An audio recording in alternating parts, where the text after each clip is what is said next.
I'm sorry, somebody just said 40-hour work week to me. We'll talk about lengthening work weeks. We'll talk about the way the threat of malware keeps growing.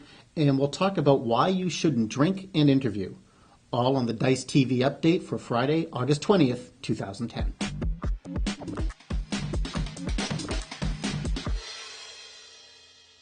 You know that JetBlue flight attendant who took the escape chute out of his plane? Well, he's not the only one who's feeling a lot of pressure at work. Not long ago in Boston, a group of IBM users met to talk about what they titled the 40-hour work week. The consensus was that a 60-hour work week for IT workers is more the norm, as is interrupted vacations, interrupted by phone calls and emails. At the same time, the Corporate Executive Board, which is a nonprofit researcher, said that IT employees are less willing to put in extra time ever since the recession began. That's interesting when you consider that IT workers tend to be a lot more dedicated to their technology than to a particular company. So all of those restructurings, corporate restructurings that happened during the recession may have created new opportunities for workers, but those workers aren't always getting to take advantage of them because they may not know about them. The bottom line is corporations need to be better at sharing opportunities with their IT workers. Otherwise, they're going to lose them to other companies and other opportunities. So what's that really mean for you? Well, the bottom line is companies want to keep you, they want to retain you, and so you might be able to do a better job at negotiating your next raise. McAfee's latest threat report shows hackers have been really busy in the first half of 2010, actually busier than they've ever been.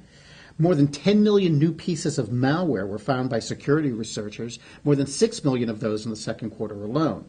The spike in the second quarter was because these bad guys were trying to take advantage of special events like the World Cup or even the BP oil spill to push the malware out.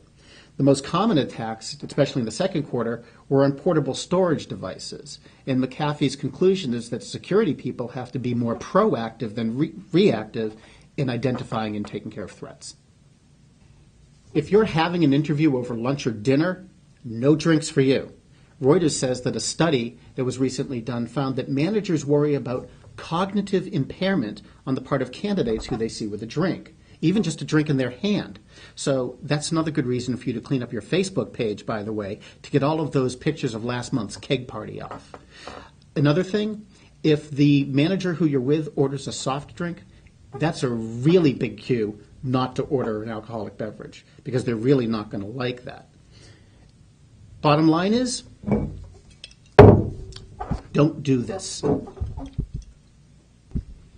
That's it for this week. Kat Miller will be back on Wednesday with another edition of Dice TV, and I'll be back on Friday. Until then, I'm Mark Pfeffer, the managing editor of Dice News, and we now return you to your regular desktop.